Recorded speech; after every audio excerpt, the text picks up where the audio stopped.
Hello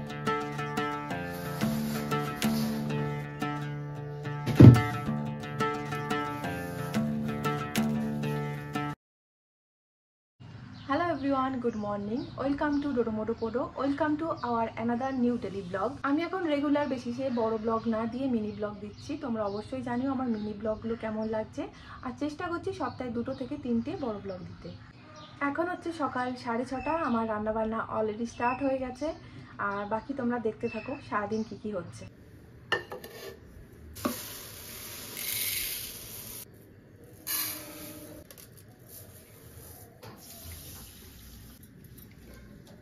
আজকে লাঞ্চে আমি বানাবো কালো চানার তরকারি আর জিরা রাইস। আর জিরা রাইস বানানোর জন্য 1.5 কাপ চাল নিয়ে ভালো করে ধুয়ে আগে একটু ঢাকা দিয়ে রেখে দিলাম।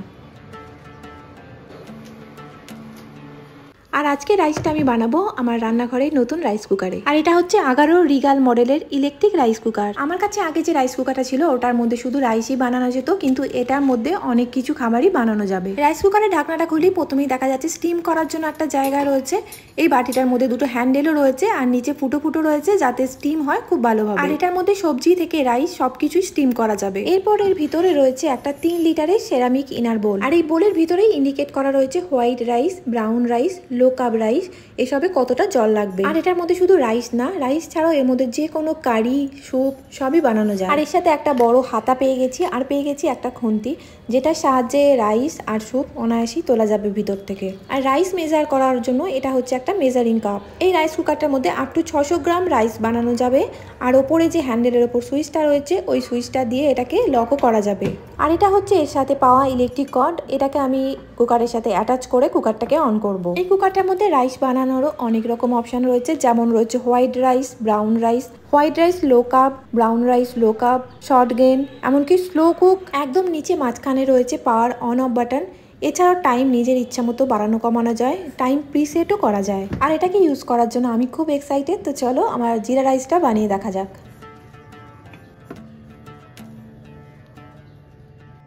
প্রথমে আমি সেরামিক পটটাকে বসিয়ে দিলাম, দিয়ে এখন আমি চুজ করলাম হোয়াইট রাইস অপশনটা। পটটা গরম হয়ে গেলে এর মধ্যে আমি তেল দিয়ে দিলাম, এরপর দিচ্ছি আমি জিরা।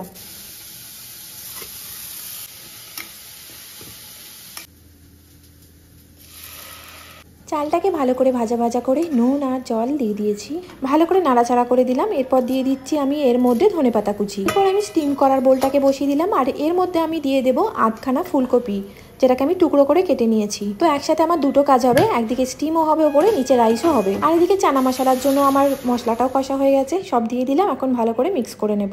10 মিনিট পর আমি চেক করলাম ছুরি দিয়ে, দেখলাম আমার ফুলকপিগুলোও সিদ্ধ হয়ে গেছে, তো ওটাকে আমি বের করে নিলাম। আর রাইসটা একটু হতে বাকি আছে, তো ওটাকে আরেকবার আমি ঢাকনা বন্ধ করে হতে দিলাম। এবার আমাকে ডোরো স্কুলের টিফিনটা ঝটপট করে রেডি করতে হবে। আমি নিয়েছি পেঁয়াজ, টমেটো, একটু ধনেপাতা কুচি, আর দিলাম ডিম, সাথে নুন, একটু গোলমরিচ, আর পরে একটু গাজরও গ্রেট করে দিলাম। আর একদম কম তেলে গোল গোল করে এপিট ওপিট করে এগুলোকে আমি ভেজে নেব ঢাকা দিয়ে। ডিমটাকে হতে দিয়ে ভাতটা চেক করলাম, দেখলাম ভাতটা বেশ সুন্দর ঝরঝরে আর ভালোভাবে সিদ্ধও হয়ে গেছে। অচিন্তর জন্য টিফিনটা তাই আমি আগেই প্যাক করে নিলাম। আর ওদিকে টিফিন প্যাক করতে করতে এদিকে ডোডোর টিফিনটাও রেডি হয়ে গেছে। একটু উল্টিয়ে দিলাম, ভালো করে হয়ে যাবে। তারপরে এই যে ডোডোর টিফিনও রেডি। কেমন আছো তোমরা? আমি লেট করে ঘুম থেকে উঠেছি, এবার স্কুলে যাব।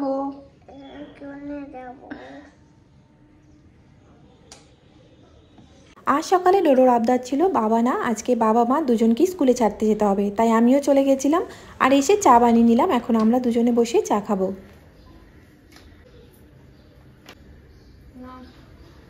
এখন বেজে গেছে 10টা 15, আর আমি রেডি হয়ে গেছি। আমি বেরোচ্ছি এখন ডোডোকে স্কুল থেকে আনতে।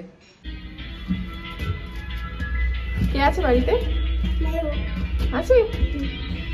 কয়েকদিন পরেই ডোডোর স্কুলে অ্যানুয়াল ফাংশন আছে, আর বাড়িতে সেটারই প্র্যাকটিস চলছে।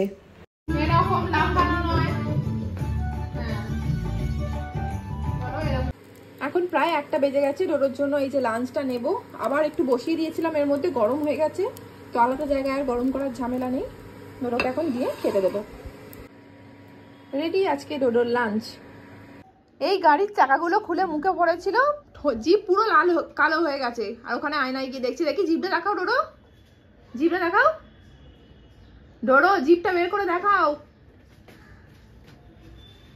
তুমি দেখতে পাবে না আয়না, এদিকে আমাকে দেখাও। ওই যে দেখার চেষ্টা। এদিকে আসো দেখি, এদিকে ঘোরো। ছি, ডোডো মাঝে মাঝে হঠাৎ করে যখন একটু চুপ হয়ে যায় না, খুব ভয় লাগে। খাওয়া দাওয়ার পরে এখানে বসেছিল, হঠাৎ দেখছি কোনো আওয়াজ নেই, একভাবে ব্যালকনির দিকে তাকিয়ে, মানে রাস্তার দিকে তাকিয়ে বসে আছে। ওখানে গাড়ি যাচ্ছে, দেখছে। কি গাড়ি যাচ্ছে? এখন যাচ্ছে না তাই? আমি বললাম আর তুমি তাহলে একা একা বসে কি করছিলে এখানে? এখানে বসে বসে জল খাচ্ছো? ভালো, বসে থাকো, ঠিক আছে? আমি খাবো না, ভাত খাবো না, একটু পরে খাবো। আচ্ছা, নিচে বসবো? একটু টুলে বসতে দাও, একটু টুলে বসতে দাও। এই নিচে বসবো? আচ্ছা ঠিক আছে। আমি তোমাকে অনেক ভালোবাসি। কাকে ভালোবাসো? কাকে ভালোবাসো বলো? কাকে ভালোবাসো? Thank you. আচ্ছা থাক। আজকে দিনে অর্ধেকটা সময় আমাদের ব্যালকনিতেই কাটছে, সব নিয়ে এখানে চলে এসেছে আর আমাকে বসিয়ে রেখেছে। আর এই খুন্তিটা কি জন্য? এটা তো আমার রান্নার জিনিস, তুমি কেন নিয়ে এসছো? কোথায় যাচ্ছ তুমি? ওই দুটো ভেঙে যাবে। গাছ আছে ওটা, দেখো কি সুন্দর গাছটা হয়েছে, দেখো কি সুন্দর, তাই না? তাহলে ঠুকো না, ভেঙে গেলে কি হবে? তাহলে সন্ধ্যাবেলা এখন চলে এসেছি আমাদের স্ন্যাক্স বানাতে রান্নাঘরে। এদিকে আমি বেসন ফেটিয়ে নিয়েছি, আর এটা হচ্ছে সকালে যেটা 11 রাইস কুকারের মধ্যে আমি সিদ্ধ করেছিলাম ওই ফুলকপিটা, এটাও ভাজবো বেসন দিয়ে। আর এদিকে টমেটো, আলু আর কাঁচা লঙ্কা চিড়ে নিয়েছি, এগুলোও ভাজবো। সন্ধ্যাবেলা আজকে আমরা মুড়ি খাবো। রেডি আমার তেলে ভাজা, আর এদিকে নিয়ে নিয়েছি মুড়ি। এখন তিনজনে বসে খাবো। পড়াতে বসিয়েছিলাম, একটু অকটা পড়েছে, পড়ি ব্যাস শুয়ে পড়েছে, শুয়ে শুয়ে এখন গাড়ি দেখছে বইয়ের মধ্যে। এটা কি কুলবাস? আজকে আমাদের রাতের খাবারে অনেক কিছু ছিল অল্প অল্প করে, যেমন ছিল একটু চানার তরকারি, একটু টমেটোর চাটনি যেটা টক ঝাল ভাইরাল চাটনি, ডিমের ভুর্জি, সাথে একটু ভাজাও ছিল অচিন্তর জন্য, আর ছিল স্যালাড। ওটা কটা বাজে? হ্যাঁ ওটা তো দেখছো, এবার তো শুতে হবে। দেখালাম তো, চলো ঘুম করবে, চলো ঘুম করবে, চলো চলো দেখো 10:30 বাজতে চললো।